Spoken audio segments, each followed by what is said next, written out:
নমস্কার, আমি শ্রী গৌতম দাস। আগের দিন আমি দ্য কনসোনেন্ট চ্যাপ্টারটা করিয়েছিলাম, আজকে নেক্সট চ্যাপ্টারটা করাবো। আজকে নেক্সট চ্যাপ্টার বলতে যেমন আগের দিন পি বি টি ডি যেগুলো করেছিলাম, আজ এখন হচ্ছে জয়েন্ট স্ট্রোক। একটা স্ট্রোকের সঙ্গে একটা স্ট্রোক যখন যুক্ত করব তখন অবশ্যই পেন্সিল তোলা যাবে না। যেমন যেমন P P T P D P K P K B F D ইট J M L M F R L ইট এল ইট এল ইট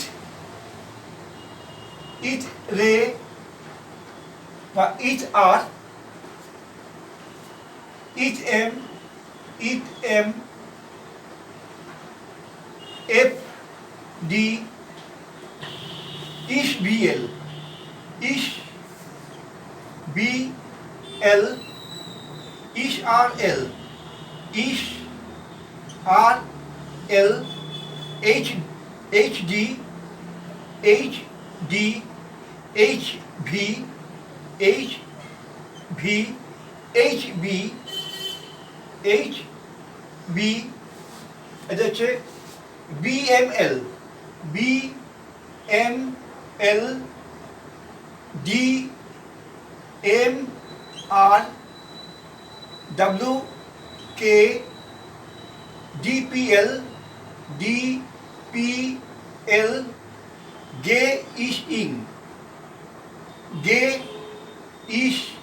ইং ডিএনডি এনভি এনএমএল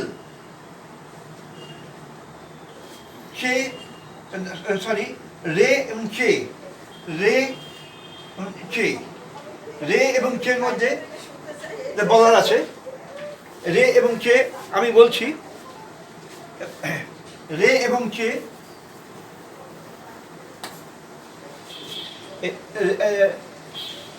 চেটা হবে এই পারপেন্ডিকুলার থেকে 30 ডিগ্রি অ্যাঙ্গেলে চেটা ডাউনওয়ার্ড, আর এটা হচ্ছে এই হরিজন্টাল থেকে এই 30 ডিগ্রি অ্যাঙ্গেলে আপওয়ার্ড, 30 ডিগ্রি অ্যাঙ্গেলে আপওয়ার্ড, মানে চেটার থেকে রেটা বেশি স্ল্যান্ডিং। চে যেমন চে এটা আমি বললাম, রে এরকম আসবে। প্রথমে আমি একটা জিওমেট্রিক্যাল ফর্ম দেখিয়েছিলাম, এই এরকম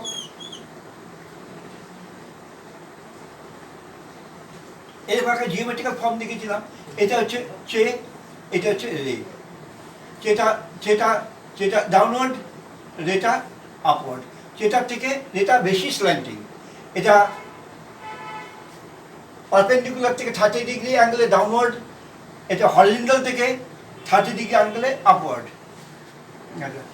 মানে কি বলে গেল, একটা স্ট্রোকের সঙ্গে যখন একটা স্ট্রোক জয়েন করব, যুক্ত করব, তখন অবশ্যই পেন বা পেন্সিল তোলা যাবে না। এটাই মেন, এই চ্যাপ্টারে এটাই মেন। আচ্ছা, আর এই যেগুলো আছে, অনেকগুলো আছে যেগুলো বলেছি, যেমন আরের দুটো ফাংশন আছে। একটা হচ্ছে ডাউনওয়ার্ড আর, আরেকটা হচ্ছে রে বলে, রে। একটা হচ্ছে আর, আরেকটা হচ্ছে রে বলে। আরেকটা হচ্ছে দেখো ডাব্লুটা কিন্তু উচ্চারিত হবে ওয়ে বলে, এটা হচ্ছে ওয়ে বলে, ওয়ে। আর এইচের উচ্চারণটা হবে হে বলে। এইচের দুটো ফাংশন আছে, একটা আপওয়ার্ড একটা ডাউনওয়ার্ড, একটা আপওয়ার্ড একটা ডাউনওয়ার্ড। এটাকে উচ্চারণ হবে হে বলে। আর ওয়াইয়ের উচ্চারণটা হবে ইয়ে, ওয়াইয়ের উচ্চারণ হবে ইয়ে। এটা হচ্ছে ওয়ে, এটা হচ্ছে ওয়ে, আর এটা হচ্ছে ইয়ে, ইয়ে ওয়াই এ ওয়াই ইয়ে। আচ্ছা এই হলো। আর আরও হবে, আর কথাগুলো বলি, আরও কথা বলি। যেমন চে চে করলাম, চে একটা উচ্চারণ হবে সি এইচ এ, উচ্চারণটা হবে চে, চে চে সি এইচ এ ওয়াই চে। আর জে ডিপ, কে গে, কে এটা এটা হয় চোখ। আর জি উচ্চারণ হবে কিন্তু গে, গে, জি উচ্চারণ হবে না, উচ্চারণ হবে গে, জি এ ওয়াই গে। আর কতগুলো আছে, আচ্ছা যে ইন, এন, এন হচ্ছে এই সালোকার এন লেফট টু রাইট, আর এন জি উচ্চারণ হবে কিন্তু ইং, ইং, এন এন জি উচ্চারণ হবে কিন্তু ইং, আই এন জি ইং। সেটা বোঝা যাচ্ছে। মানে আর এর দুটো ফাংশন আছে, একটা ডাউনওয়ার্ড আর, একটা আপওয়ার্ড আর। আপওয়ার্ড আরটাকে রে বলা হচ্ছে। ডাব্লুকে উচ্চারণ হবে way, W A Y way. H এর উচ্চারণ হবে হে, হে দুটো ফাংশন আছে, একটা সাইকেল টাচ করে আপওয়ার্ড, একটা সাইকেল টাচ করে ডাউনওয়ার্ড। এটাকে এইচ বলবো না, আমাদের হে উচ্চারিত হবে।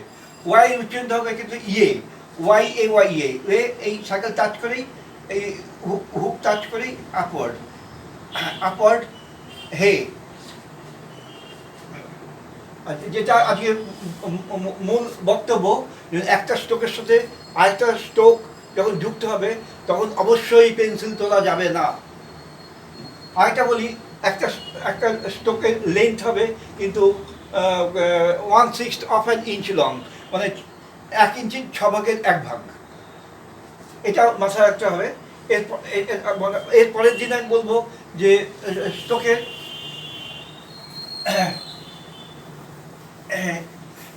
এরপরে যেটা বলবো, একটা স্ট্রোকের 3টে পজিশন আছে। এটা পি করলাম, এটা ফার্স্ট পজিশন, মিডলটা সেকেন্ড পজিশন, লাস্টে তো থার্ড পজিশন। এটা ফার্স্ট পজিশন, এটা সেকেন্ড পজিশন, এটা থার্ড পজিশন। এটা ডাউনওয়ার্ড।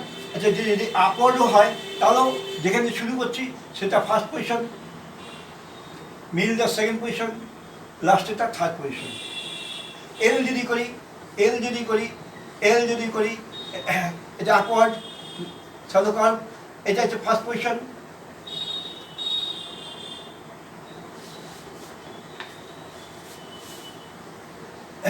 এটা হচ্ছে ফার্স্ট পজিশন, মিডলটা হচ্ছে সেকেন্ড পজিশন, লাস্টেটা হচ্ছে থার্ড পজিশন। আপ স্ট্রোক বা ডাউন স্ট্রোকে লেফট হ্যান্ড সাইডটা বিফোর, লেফট হ্যান্ড সাইডটা বিফোর, আর রাইট হ্যান্ড সাইডটা আফটার। এটা হচ্ছে বিফোর, এটা হচ্ছে আফটার। এটা ওপর লেফট হ্যান্ড সাইডটা বিফোর, রাইট হ্যান্ড সাইডটা আফটার। সেটা আপ স্ট্রোক হোক বা ডাউন স্ট্রোক হোক। আর চারটে হরিজন্টাল স্ট্রোক আছে। কি কি? কে গে এম এন। কে গে এম এন, এই চারটে হচ্ছে হরিজন্টাল স্ট্রোক। এটা হচ্ছে ওপরটা, এটা হচ্ছে ফার্স্ট পজিশন, এটা হচ্ছে সেকেন্ড পজিশন, থার্ড পজিশন। যেখান থেকে শুরু করছি সেটা হচ্ছে ফার্স্ট পজিশন, মিডলটা হচ্ছে সেকেন্ড পজিশন, লাস্টটা হচ্ছে থার্ড পজিশন। যেখান দিয়ে শুরু করি না কেন সেটা ফার্স্ট পজিশন, মিডলটা সেকেন্ড পজিশন, লাস্টটা third. First second third, first second third, third position. এটা ফার্স্ট পজিশন, এটা হচ্ছে সেকেন্ড পজিশন, এখান থেকে থার্ড পজিশন। যেখান থেকে শুরু করছি সেটা ফার্স্ট পজিশন, মিডলটা সেকেন্ড পজিশন, লাস্টটা থার্ড পজিশন। আর হরিজন্টাল স্ট্রোকের ওপরটা বিফোর, নিচেরটা আফটার। ওপরটা বিফোর, নিচটা আফটার। হরিজন্টাল স্ট্রোকের ওপরটা বিফোর, নিচটা আফটার। তাহলে কি হলো? এই যে আপ স্ট্রোক বা ডাউন স্ট্রোক যেখান থেকে শুরু করছি সেটা ফার্স্ট পজিশন, মিডলটা সেকেন্ড পজিশন, লাস্টটা থার্ড পজিশন। এটা ডাউন স্ট্রোক, এটা আপ স্ট্রোক। যেখান থেকে শুরু করছি সেটা ফার্স্ট পজিশন, মিডলটা সেকেন্ড পজিশন, লাস্টের থার্ড পজিশন। এটা হচ্ছে first position, second position, third position. Up stroke বা ডাউন স্ট্রোক যাই স্ট্রোকই হোক না কেন, লেফট হ্যান্ড সাইডটা বিফোর, রাইট হ্যান্ড সাইডটা আফটার। আর হরিজন্টাল স্ট্রোক কী কী কথা আছে? চারটে। যেমন কে গে এম এন, কে গে এম এন, হলনাষ্টকের ওপরটা বিফোর, নিচটা আফটার। যেখানে শুরু করছি সেটা ফার্স্ট, মিডলটা সেকেন্ড, লাস্টটা থার্ড। সবগুলোই যেখানে শুরু করছে ফার্স্ট, মিডলটা সেকেন্ড, লাস্টটা থার্ড, কিন্তু ওপরটা বিফোর, নিচটা আফটার। আর আপস্ট্রোক বা ডাউনস্ট্রোকে বিফোর, লেফট হ্যান্ড সাইডটা বিফোর, রাইট হ্যান্ড সাইডটা আফটার। হলনাষ্টকের ওপরটা বিফোর, নিচটা আফটার, ওপরটা বিফোর, নিচটা আফটার। আজকে এই এই চ্যাপ্টারটা করলাম, পরের দিন ভায়োলে আসবো। ভায়োলে আসলে ভায়োলটা অনেক কিছু বলা আছে, মেইন কনসোনেন্ট আর ভায়োল এর উপরই শর্ট হ্যান্ড করা আছে। তোমাকে স্ট্রোকের পজিশন বুঝতে হবে, যখন left hand side before, right hand side after. After যেখান থেকে শুরু করছে সেটা ফার্স্ট পজিশন, মিডলটা সেকেন্ড, লাস্টে থার্ড, সেটা আপস্ট্রোক হোক বা ডাউনস্ট্রোক হোক। আর হরিজেন্টাল স্ট্রোকের যেখান থেকে শুরু করছি ফার্স্ট পজিশন, মিডলটা সেকেন্ড, লাস্টের থার্ড। যেখান থেকে শুরু করছে ফার্স্ট, সেকেন্ড, থার্ড, যেখান থেকে শুরু করছে ফার্স্ট, মিডলটা সেকেন্ড, লাস্টের থার্ড। হরিজেন্টাল স্ট্রোকের ওপরটা বিফোর, নিচটা আফটার, ওপরটা বিফোর, নিচটা আফটার, ওপরটা বিফোর, নিচটা আফটার। এটা এটা পরে যখন ভায়োল আসবে তখন ভায়োল আসলে বোঝা যাবে, আরও ডিটেলস বোঝা যাবে। আজকে আমি আজকে ভায়োলটা করাচ্ছি না, নেক্সট দিন ভায়োলে আসবো। মোটামুটি আমার মনে হয় এই যতখানি বললাম ততখানি বুঝতে পেরেছ। হ্যাঁ, আজকে যে চ্যাপ্টারটা বললাম পরের দিন ভায়োল চ্যাপ্টারটা পড়াবো। আজকে আমি যেটুকু বললাম সেটুকু আমি জানি না আপনারা কতখানি বুঝতে পারলেন। আপনারা যদি আরও ডিটেলস জানতে চান তাহলে আমার সাথে অফলাইনে যোগাযোগ করতে পারেন। আমার ঠিকানা তো আপনারা জানেন, দমদম ক্যান্টনমেন্টের সুভাষনগরে আমার ইনস্টিটিউট আছে। আমার ফোন নাম্বার হচ্ছে 9830436272। আবার বলি 9830436272। আপনারা ডিটেলস যদি শিখতে চান আমার সাথে অফলাইনে যোগাযোগ করুন।